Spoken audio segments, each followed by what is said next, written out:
Hello everyone, it's your all subjection. और हाँ, कल हमने जो क्लास 1 ली थी सर्वनाम पर, तो हमने वहां पर सर्वनाम की बेसिक चीजें सीखी थी कि आखिर सर्वनाम क्या होता है ना। और मैंने आपको ये भी बताया था कि सर्वनाम के कितने भेद होते हैं। ठीक है, तो हमने करा था कि जो सर्वनाम है उसके 6 भेद है। याद है सबको कि सर्वनाम में कितने भेद है? सर्वनाम के 6 भेद। और मैंने कैसे याद कराया था ये भी याद होगा कि ये सारे जितने भी इसमें मात्राएं और वर्ण थे उन सबको गिनकर बताया था कि सर्वनाम में कितने भेद है।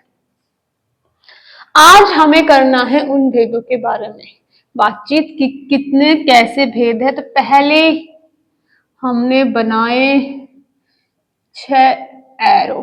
ठीक है, 1 2 3 4 5 6। ठीक है, तो सर्वनाम की जब हम बात करेंगे ना, तो सर्वनाम में सबसे पहले भेद जो आता है या उसका जो पहला प्रकार है वो है पुरुषवाचक सर्वनाम। ठीक है, पुरुषवाचक सर्वनाम। दूसरा आता है निश्चयवाचक। समझे? तीसरा हमारा जो सर्वनाम का भेद है वह है अनिश्चयवाचक। चौथा हमारे सर्वनाम का भेद होगा संबंध वाचक। उसके बाद आता है प्रश्नवाचक।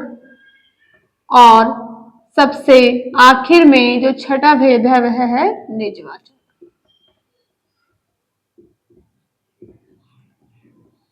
ठीक है, तो ये है हमारे सर्वनाम के 6 भेद। तो भाई सबसे पहले पुरुषवाचक जो हमारा भेद है उसके बारे में हम पहले बात करते हैं कि पुरुषवाचक भेद क्या है। जो सर्वनाम बोलने वाले या सुनने वाले या किसी अन्य व्यक्ति के बारे में बात करें या अन्य व्यक्ति का बारे में बात करें, ठीक है, वह होते हैं हमारे पुरुषवाचक। जैसे पहला अगर मैं उदाहरण दूं आपको, मैं, इसका प्रयोग तो सबको पता कि कैसे करते हैं। मैं तो इतनी बार यूज होता है हमारे जीवन में। तो जो मैं है, मैं लिखूं कि मैं जा रही हूं, है ना, मैं जा रही हूं। तो यहाँ पे किसके बारे में? बोलने वाला ना, मैं ही बोल रही हूँ। और मैं ही बोल रही हूँ, क्या कह रही हूँ कि मैं जा रही हूँ। दूसरा जैसे मैं लिख दूं यहाँ पे आप जाओ, तो यहाँ किसके बारे में बात कर रहे हैं? सुनने वाले के लिए, कि मैंने बोला कि आप जाओ और सामने वाले ने क्या करा? सुन लिया। तीसरा सर्वनाम अन्य व्यक्ति, जैसे मैं बोल दूं वे जा रहे हैं, तो वे जा रहे हैं, इसमें वे सर्वनाम है क्योंकि यहाँ पे किसी तीसरे व्यक्ति के बारे में या तीसरे समूह के बारे में बात हो रही है। तो वहां पे आ गया हमारा वे जा रहे हैं। अब बात आती है निश्चयवाचक। जो निश्चय और अनिश्चयवाचक जो सर्वनाम है ना, ये एक दूसरे के अपोजिट है, बिल्कुल अलग, डिफरेंट है। कैसे? कि निश्चय में तो पता चल रहा होगा इससे कि निश्चय मतलब कंफर्म, कि क्लैरिटी है, कंफर्म है चीज के बारे में जो भी हम बात करेंगे। और निश्चय में क्या है? कंफर्म नहीं है। ठीक है, तो जैसे मैंने यहां लिख दिया, यह मेरी पुस्तक है। ठीक है, यह मेरी पुस्तक है। तो यहाँ पे यह है, ये हमें निश्चय बता रहा है, हमें कंफर्म कर रहा है कि जो ये पुस्तक रखी है ना, यही वाली मेरी है। ठीक है, कि वो मेरा खिलौना है, कि जो खिलौना रखा है वही तो है मेरा। तो वो कंफर्म हो रखा, श्योरिटी है उस चीज के लेके कि हमारे लिए वही वाला जो खिलौना है वो मेरा है। ठीक है ना। अब आता है अनिश्चयवाचक सर्वनाम, कि वो क्या होता है? अनिश्चयवाचक सर्वनाम, इसका मैंने बताया कि उल्टा होता है। तो जैसे मैंने लिखा कोई दरवाजे पर खड़ा है।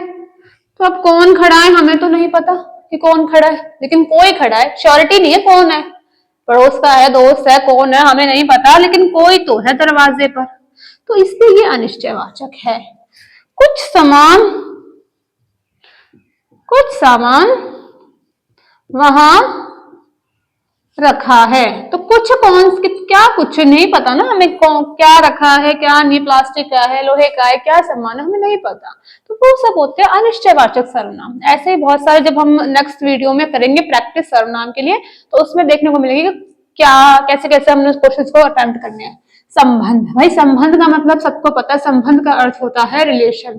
कि ऐसा सर्वनाम, वो सर्वनाम जो कि दो उपवाक्य, किसके बारे में बात करूं मैं, दो उपवाक्यों के बीच में क्या बता दे, संबंध बता दे, रिलेशन बता दे। जैसे आपने सुना होगा कि जो मेहनत करेगा, जो मेहनत करेगा वही, या फिर वो सफल होगा। तो यहाँ रिलेशन दिख रहा है आपको कि जो मेहनत करेगा क्या होगा, फिर वो सफल होगा। तो ये रिलेशन बता रहा है कि जो और वो, तो ये क्या हो गया, जो वो का एक जोड़ा है, जो कि बता रहा है हमें क्या, कि जो मेहनत करेगा वही सफल होगा। तो ऐसे उसमें और भी जो है अलग अलग आपको मिल जाएगी देखने के लिए, कि जो, एक और एग्जांपल दूं, जो सोता है, कि जो सोता है वो खोता है। एक ना रिलेटिव पे बेस्ड पे है कि जो सोता है वही खोता है। तो ऐसी वाक्य, ऐसे शब्द, ऐसी चीजें जो कि दो उपवाक्य को जोड़ दे, वो क्या होता है, हमारा संबंधवाचक सर्वनाम। प्रश्न तो भाई इतना सरल है कि प्रश्नवाचक, जहां पे ये चिन्ह दिख जाए तुम्हें किसी भी वाक्य के अंत में, तो वहां पे प्रश्नवाचक चिन्ह लगना ही लगना है। इसमें होता है कि तुम कौन हो, कौन, तो यहाँ पे जो कौन वर्ड आ जाता है ना, कौन शब्द जो आ गया, कौन, किसको, कैसे, क्या, हाँ, कौन, क्या, किसको, ये सब कौन से वाक्य, सब सारे जो सर्वनाम है, कौन से शब्द है, सारे सर्वनाम जो है प्रश्नवाचक सर्वनाम है।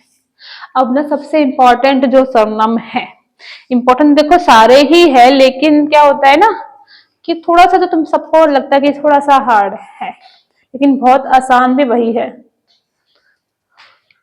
ये है निजवाचक। ये सर्वनाम वह सर्वनाम है जो कर्ता के साथ अपनापन दिखा दे। अपनापन कैसे बताऊं, कैसे अपनापन, जैसे मैं यहां लिख देती हूँ इसका, कि इरेज कर देते हैं। अपनापन कैसे दिखाते, बताती हूँ मेरे को, ये तो इतना तो समझ आ गया पर कैसे क्या था। तो अपनापन बता दे, यानी कि इसके बारे में बात कर रहे हैं हम। अपना कार्य स्वयं करो, है ना, अपना कार्य स्वयं करो। तो स्वयं करो जो है हमारा ये शब्द, ये क्या बता रहा है, कर्ता के साथ जो भी काम कर रहा है उसको क्या बता रहा है, एक अच्छा सा अपनापन दिखा रहा है कि खुद करो, है ना। इसमें ना आपको ज्यादा शब्द नहीं नजर आएंगे, इसमें सर्वनाम के जो मेन शब्द है ना बता देते हैं, एग्जाम में वही दिखेंगे। इसमें दिखेगा स्वयं, अपने आप और खुद। ये तीन शब्द तो ऐसे हैं जो कि आपको दिखेंगे, ठीक है। तो यही है मेनली तीन शब्द जो ज्यादा इसमें निजवाचक में प्रयोग किए जाते हैं, तो यह है हमारा निजवाचक सर्वनाम। तो आज मैंने आप सबको बता दिया कि जो सर्वनाम है उसके भेद कितने हैं और कैसे कैसे हमने उसका यूज करना है, कैसे पहचानना है। नेक्स्ट वीडियो में हम क्या करेंगे, इसके कुछ क्वेश्चंस मैं लेके आऊंगी, इसके ऊपर हमें प्रैक्टिस करनी है, ठीक है। तो यह इतना था आज के लिए। Thank you for watching.